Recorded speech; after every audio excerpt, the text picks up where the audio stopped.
After a couple of weeks away, it's a big, busy park runs. I'm back home in Wiltshire and I'm at Thoulstone Parkrun near Westbury, and it's their first birthday.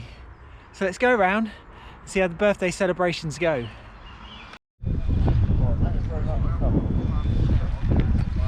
Robin Mark Scholes, just volunteering. You might see him, you might spot him out on the course. Happy birthday, Thoulstone Parkrun. You were responsible for setting it up, weren't you? I was a cog in the wheel, yeah. We've got a good core team that have worked hard to get this on, and yeah, a year ago this week we got started. I was here for the first one, it was a great event, so Indeed. looking forward to a good day today. You've made it nice and squelchy underfoot? Yeah, we know people come here for the mud, so we've provided plenty. Thanks. I'm looking forward to it. Thank you very much, see you out there. Thanks very much. It is safe to say it's wet. I'll show you a puddle.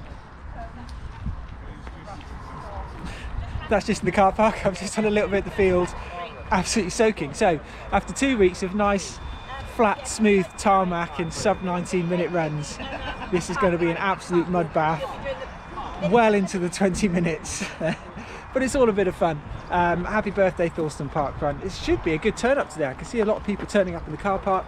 They've got quite a lot of marshals already organised for today. So I'll put the head cam on, we'll get out on the start line, and you can follow me for the celebrations out on the course. Before we even started, we were all lined up by the Thoulstone Parkrun sign for a photo, so hopefully that will be in the local press in the next week. But here we are on the start line, 3, 2, 1, go. We even get a saxophonist playing happy birthday to us as we start. I wonder if there's a volunteer credit for musician. I don't think I've seen one. But we go, and the start of Thoulstone Parkrun is on a gravel track. Got about 400 or 500 metres on this gravel track. It's all uphill. So the very beginning of the parkrun is already a bit of a slog.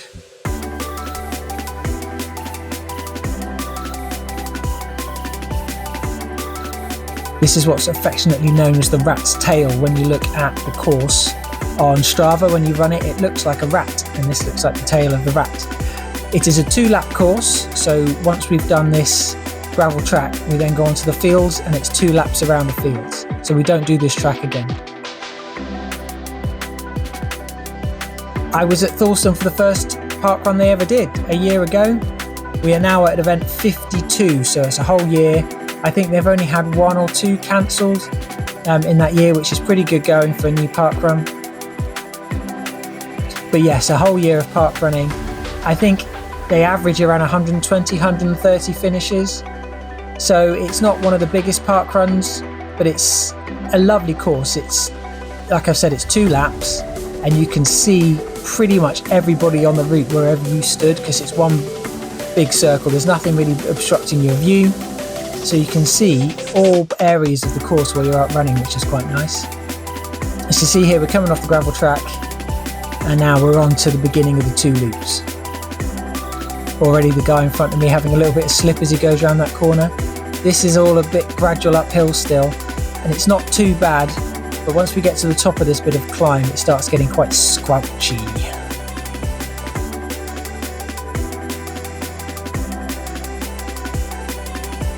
When I did the first Thoulstone Parkrun, I did record it, and it was a great day. I think there was about 200 or so runners there. It was a great event, lots and lots of people. And the facility here at Thoulstone is set up for it. It's got a lovely big car park, lots of space for people to come along and visit. The only thing they don't have is pre-run toilets, so if you do need the loo, you need to pop to the service station that's just down the road. And it's only about a mile or so away. But then once you're in, plenty of room, lovely cafe afterwards. And they've done a lot of development here. When we first started, there wasn't a huge amount here. Now they've got a big outdoor crazy golf, they've got a big high ropes climbing wall and stuff. So bring the kids along as well, definitely a family day out. In the summer especially, when it's nice and warm, they can do that after you've done your run. We can see along here, just starting to get a little bit boggy. You can see some damp patches and some mud. We're all at the front, so I'm about 10th position here, 11th position. So when we come around here second time, after 100 or so people have come by, it does definitely get a lot more squishy. But here we go, look, some lovely tasty puddles to run through here. Love a bit of off-road mud running. Some of them were deceptively deep as well. You thought it would just be a little splosh, and I think a couple of them went above my ankle, which I wasn't quite expecting.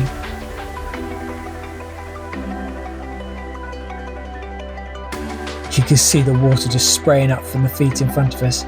Well done to the marshals out there today, because it did get rainy and quite heavy rain, especially on the second lap. You see the footprints just being left in that mud, just how squishy that ground is. Real sapping of your energy as well. I think my fastest time around this course is about 19:50, 19:48, so it's not a quick course even in the dry.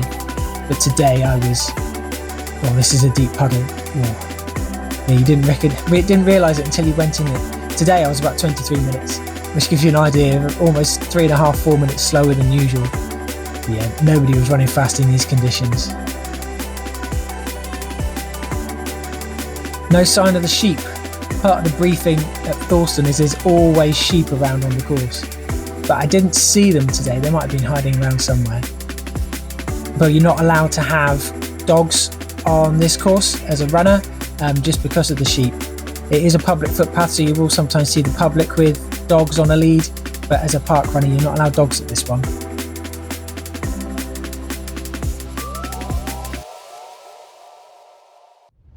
And you can see we're going around the edge of the field. You'll see every now and again there's a pole with an orange high-vis on it, so the idea is to keep those poles on your left-hand side. There you go, gentleman in front having another little slip. Really was tricky conditions. There were people out there with road shoes on. I'm not sure how they managed to cope with road shoes on. I had speed goats on, Hoka speed goats, which have got a good grip on it, and they seemed about right for the day. I didn't struggle with slipping. But yeah, there were some people out there with road shoes, and hats off to them. When I finished, I went onto barcode scanning, and people were struggling to walk from the finish line to the barcode scanning without slipping if they only had road shoes on.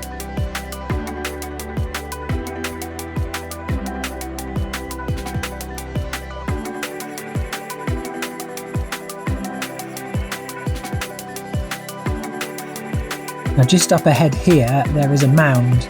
Normally, we run over that mound. We can see the marshals are sending us round to the left of it.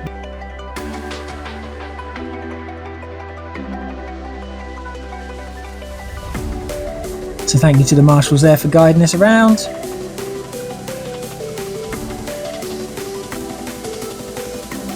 Through here and back to the critical path again.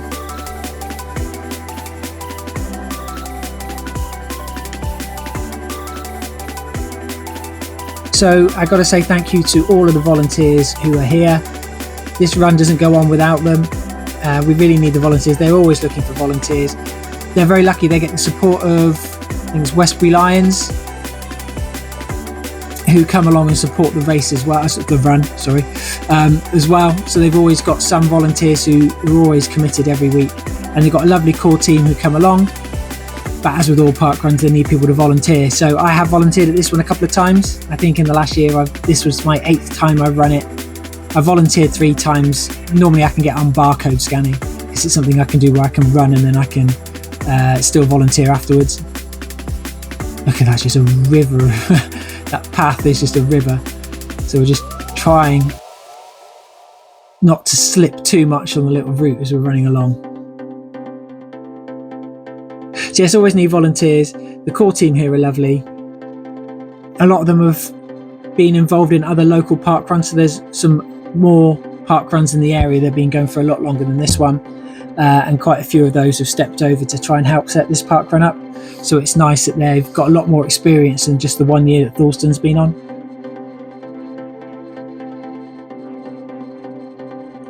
There you go, being a bit naughty there. I cut the wrong side of the orange marker. I don't think it mattered at that point. Oh, look at this, lots of lovely water to splosh through. Marshall's taking photos. I'll always try and show off for a photo if I can.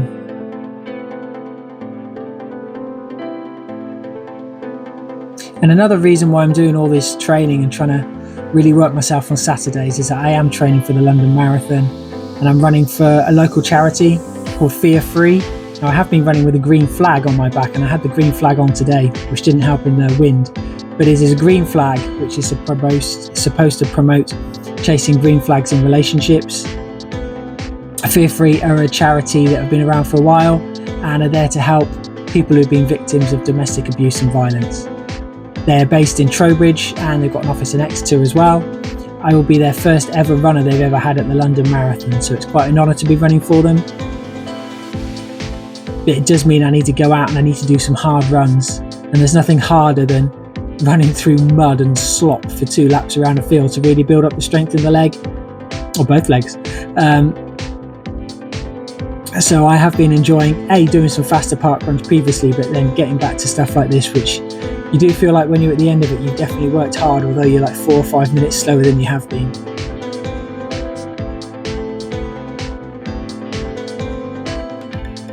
I did find on the course this was one of the sloppiest bits, so we're kind of at the bottom.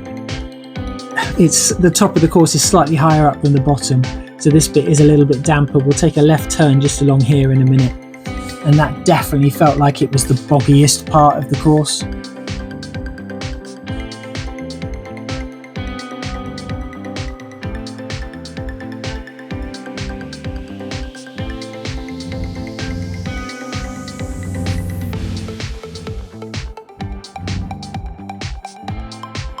Thank you, Marshall. Round we go. And yeah, we're aiming for this little gap between the mounds over here. You can see the rain starting to build up on the head camera. It was starting to rain now. Umbrellas up with the Marshalls. Yeah, this bit was nice and muddy.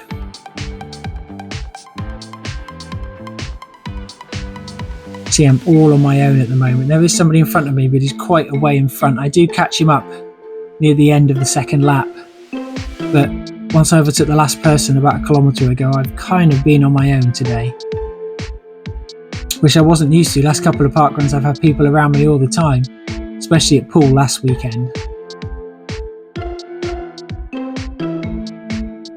And a little look over to the left. Like I say, from here you can see the start finish, you can see everybody going around the field to your left. If I looked behind, you'd see lots of people as well.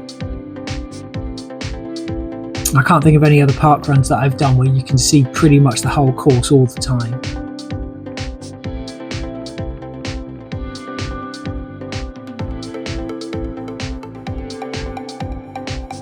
Pace-wise, I'm doing about 4.5 minutes a kilometre here, so I'm not exactly speedy.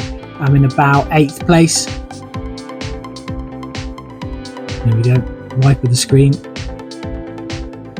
Just to try and get some of the rain off of the lens. Now we do a little loop around a tree here.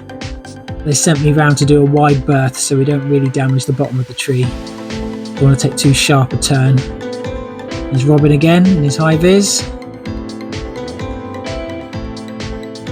And you can see the puddles along this bit. You can see there's the high ropes in front. There's the cafe. And there's a crazy golf just down to the right as well.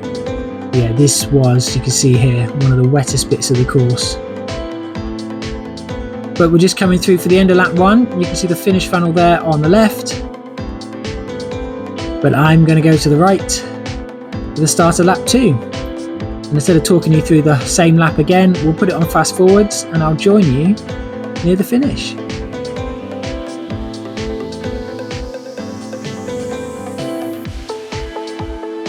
So I hope you're enjoying this recap from Thoulstone Parkrun. I do quite a few videos like this, so if you've got 2 seconds and you can just press that like button at the bottom, and if you want to see more of this subscribe button, it'd be really useful, and you get to see more fantastic content by myself, where I try and cover a lot of the local races, local parkruns, and things around Wiltshire and the southwest area, so please join me.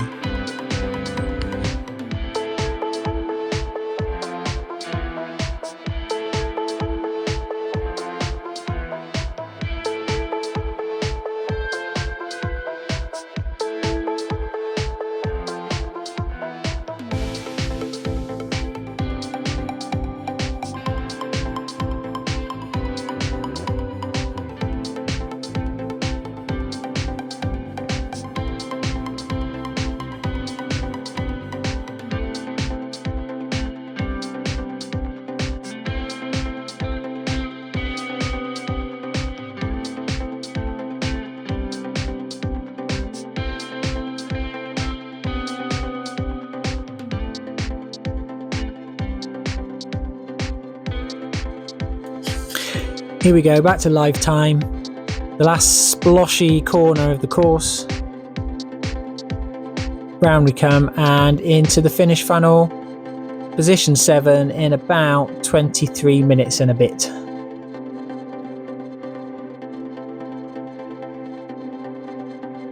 Picking up my finish token. There was trays of, appeared later, banana cake at the end there, I think for the volunteers. So luckily I managed to get a bit after my barcode scanning.